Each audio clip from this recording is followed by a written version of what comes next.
Hi friends, ఇప్పుడు నా స్కూల్ది stationery రాయబోతున్నాను. Already నేను సమ్మర్ హాలిడేస్లో షాపింగ్ చేశాను, అన్నీ కొనిచ్చాను. కానీ మా మమ్మీ చెప్పింది ఇవన్నీ హాలిడేస్ అయిపోయిన తర్వాత మళ్ళీ వేరే కొనిస్తాను. సో ఇప్పుడు ఎన్ని డేస్ హాలిడేస్ వచ్చాయి కదా, మరి వేరే కొనియాలి కదా. అయ్యో, స్కూల్ హోంవర్క్ ఉంది కదా, ఈ తర్వాత చేసుకుందాంలే.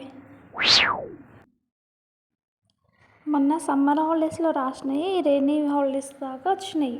మళ్ళీ ఇప్పుడు రెయినీ హాలిడేస్ నుంచి మరీ సమ్మర్ హాలిడేస్ దాకా కావాలి కదా నాకు. సో లిస్ట్ మొత్తం రెడీ చేస్తాను. ఫస్ట్ స్కూల్కి పోతున్నాం కాబట్టి స్కూల్ బ్యాగ్స్ రాయాలి. బ్యాగ్స్ ఒక 5 రాసుకుందాం, స్పేర్లో పడి ఉంటాయి. అంటే వర్షాకాలం కదా, వర్షంకి బ్యాగ్ తడిచిందనుకో ఇంకో బ్యాగ్ తీసుకుపోవచ్చు. అందుకని ఆ బ్యాగ్ కూడా తడిచిపోయింది అనుకో, ఇట్లా నడుస్తుంటే వర్షంలో బురదంతా జిల్లుతుంది కదా బ్యాగ్ మీద.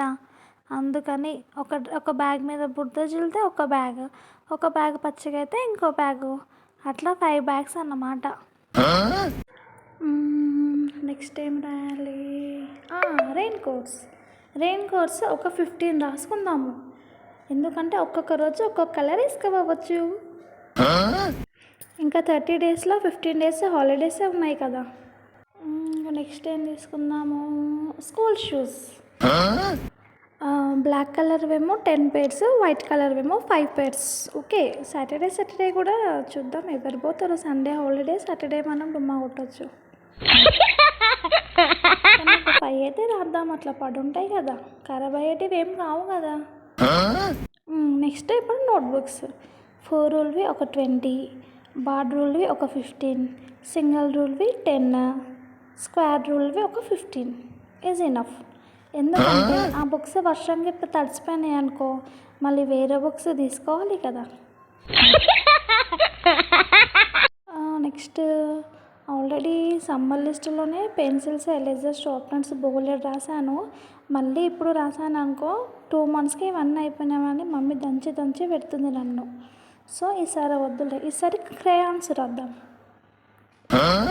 క్రేయాన్స్ ఒక 10 ప్యాకెట్స్ చాలులే. ఇంకా వర్షానికి బుక్స్ అన్నీ తడిసిపోయావనుకో బుక్ అంతా పెయింటింగ్ వేసినట్టు అయిపోతుంది. అందుకే క్రేయాన్స్ 10 చాలు. అయ్యో, మెయిన్ లంచ్ ఐటమ్స్ మర్చిపోయానే. ఇప్పుడు హాట్ బాక్సెస్ ఒక 3 చాలు. ఒకటి లంచ్కి, ఒకటి స్నాక్స్కి, ఇంకొకటి షూట్ బ్రేక్కి. ఇంకా మ్యాగీ, నూడిల్స్, పాస్తా, దొడ్డు మిర్చి, బేసన్ పిండి, ఇవన్నీ సమ్మర్కి ఇంకా వేడివేడిగా. ఉల్లిగడ్డ పకోడీ కోసము. ఇవన్నీ ఇంకా కిచెన్ ఐటమ్స్, వెజిటేబుల్స్ సపరేట్ లిస్ట్లో రాద్దాం. మిరపకాయ బజ్జీలు, పునుగులు, ఆలు బజ్జీలు, పకోడీ, బాయిల్డ్ ఎగ్స్, ఇంకా మురుకులు. ఇవన్నీ మమ్మీ చూసుకుంటారులే, నాకు పెద్దగా అంత ఐడియా లేదు. కానీ నేను స్కూల్కి సంబంధించినవి రాసుకుంటాను. ఏం రాస్తున్నావు బేటా అప్పటి నుంచి? మమ్మీ ఇప్పుడు హాలిడేస్ వచ్చినాయి కదా, మళ్ళీ స్టేషన్ లిస్ట్ అంతా రాసుకుంటున్నాను నా స్కూల్ కోసము. నువ్వే అన్నావు కదా అప్పుడు సమ్మర్ హాలిడేస్ అయిపోయినాక కొత్త ఇప్పించిన, మళ్ళీ హాలిడేస్ వచ్చింది నాకు ఇవే వాడాలని. మరి హాలిడేస్ అయిపోయినాయి, ఇప్పుడు కొత్తవి తీసుకోవాలి కదా. ఏంటి, స్కూల్ స్టార్ట్ అయ్యి 2 నెలలు కూడా కాలేదు, మళ్ళీ లిస్ట్? అంటే నీకు హాలిడేస్ వచ్చిన వల్ల కొత్త ఇప్పియాలా? మరి మొన్న సమ్మర్ హాలిడేస్లో లిస్ట్ రాసినప్పుడు నువ్వేమన్నావు, మళ్ళీ హాలిడేస్ వచ్చిన తర్వాతనే కొత్త ఇప్పిస్తా, అప్పటిదాకా నన్ను ఏం అడగొద్దాను. మరి ఇప్పుడు హాలిడేస్ వచ్చినాయి కదా, ఎన్ని రోజుల్లో కొత్త ఇప్పియవా మరి?